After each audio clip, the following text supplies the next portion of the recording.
Hello बच्चों, let's read the question. So the question says the nuclear pores in the nuclear membrane allows the passage of. तो हमें question में पूछने का about nuclear pores. Nuclear pores से किस चीज का पैसेज होता है? So the key concept that we should know to solve this question is function of nuclear pore. Function of nuclear pore. Nuclear pore का क्या फंक्शन होता है? हम पता है व्हाट इज न्यूक्लियर पोर. जो न्यूक्लियर होती है दो मेम्ब्रेन होती है.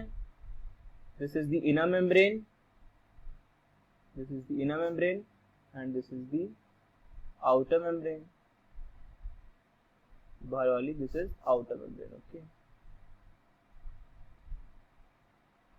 जो बाहर वाली है this is the outer membrane and the अंदर वाली is the inner membrane. Nuclear membranes हैं. और जहां पे दोनों मेम्ब्रेन्स फ्यूज होती हैं, जहां पे दोनों मेम्ब्रेन्स फ्यूज होती हैं, this portion is known as the nuclear pore. This is the nuclear pore. ये क्या होता है? Nuclear pore. अब न्यूक्लियर पोर का क्या फंक्शन होता है? What is the function of nuclear pore? अगर हम न्यूक्लियर पोर की बात करें तो इसका फंक्शन क्या होता है? न्यूक्लियर पोर का function is to allow the movement of is for movement of RNA and proteins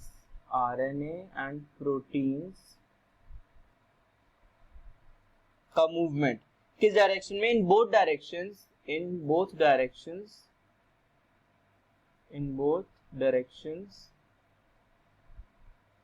between nucleus and cytoplasm. In both directions between nucleus and cytoplasm. तो जो न्यूक्लियर पोर है उससे क्या जाता है? आरएनए और प्रोटीन्स दोनों डायरेक्शन में. साइटोप्लाज्म से अंदर न्यूक्लियोप्लाज्म के अंदर भी और न्यूक्लियोप्लाज्म से साइटोप्लाज्म में भी. Now let's read the question. Option A proteins and enzymes into the nucleus. तो हमें पता है प्रोटीन्स का डायरेक्शन दोनों साइड होता है, न्यूक्लियस के अंदर भी जाता है बाहर भी जाता है. Enzymes, what are enzymes? Enzymes किससे बने होते हैं? Most enzymes are made up of proteins. Enzymes are also protein.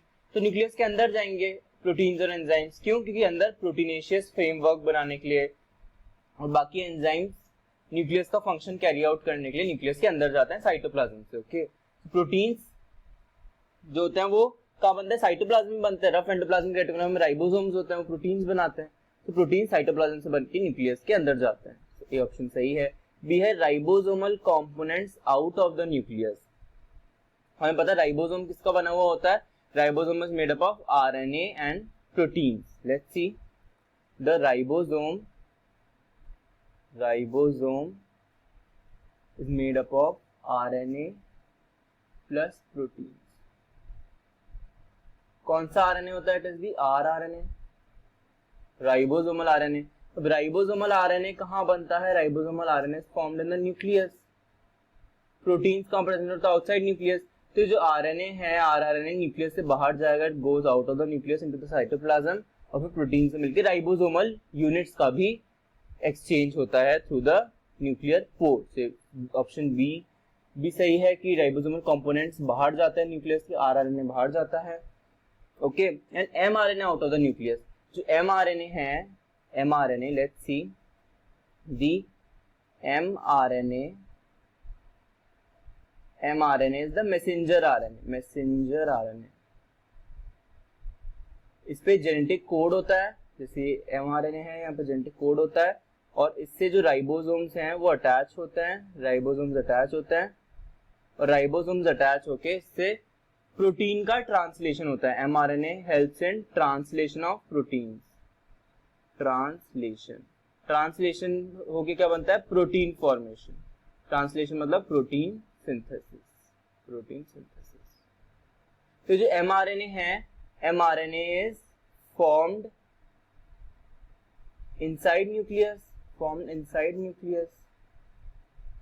Nucleus के अंदर बनता है. अभी न्यूक्लियस से कहाँ जाएगा? साइटोप्लाज्म. न्यूक्लियस से साइटोप्लाज्म में जाएगा, और साइटोप्लाज्म में क्या होगा? इसका ट्रांसलेशन. न्यूक्लियस से साइटोप्लाज्म में किसके जाता है, किसके थ्रू जाता है, bye nuclear pore. Nucleus cytoplasm में जाता है बाय न्यूक्लियर पोर। तो स्टेटमेंट सी है वो भी सही है कि mRNA goes out of the nucleus. So all of the above statements are correct. So I hope this cleared a concept. Best of luck. Thank you.